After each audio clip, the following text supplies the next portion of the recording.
All right, let's get into the seats wrap from Saturday. Tom Connell, Sky News Chief Elections Analyst, joins me now.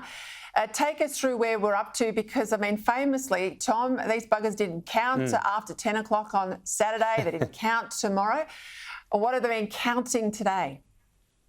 They have been counting, but look, Labor started the day on 45 seats. They end the day on 45. I've got less confidence now. I'm not saying they won't get to a majority, but less confidence now than I did at the start of the day. So 45 we've given to them. Where do they get to 47? Where are the two? I'll take you through the two most likely. One of those is Kiama. So we know this is a contest with Gareth Ward, of course. You can see he's ahead on primary vote compared to Labor. Labor gets a good preference distribution.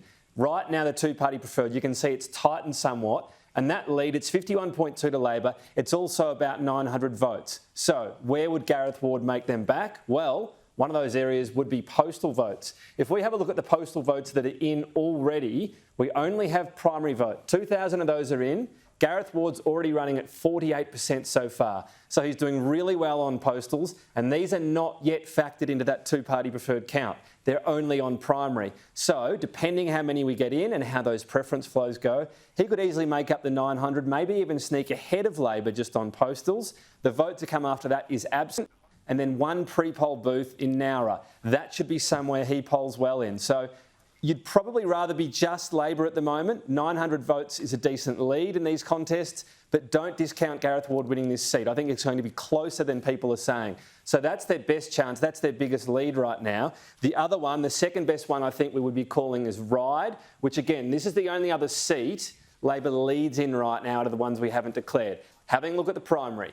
Decent for the Liberal Party. This tells you it's neck and neck, 45 versus nearly 40. You see the preferences will go reasonably well for Labor. Again, you've got a lead for the Labor Party, but look how narrow it is, 50.3%.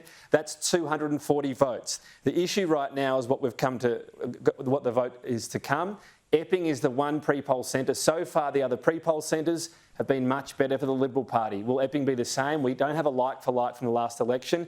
If that were to happen, though, you'd see the Liberal Party skip ahead. And again, your issue is what happens to postal votes. So when we're looking at the seat of Ryde and postal votes so far in terms of what has come in, so far on the primary vote, you can see how much is coming in. 2,000 votes, 51% in terms of just primary vote there. Two-party preferred, nearly 56%. So that's a catch-up already so far of 200 votes. In other words, he'd move ahead Jordan Lane on those postal votes. Absent can come back to Labor, but this will be a knife-edge seat. So there's no clear 46th, let alone 47th yet. I'm not saying it can't happen, Peter, but the majority is looking less likely right now than it was this morning.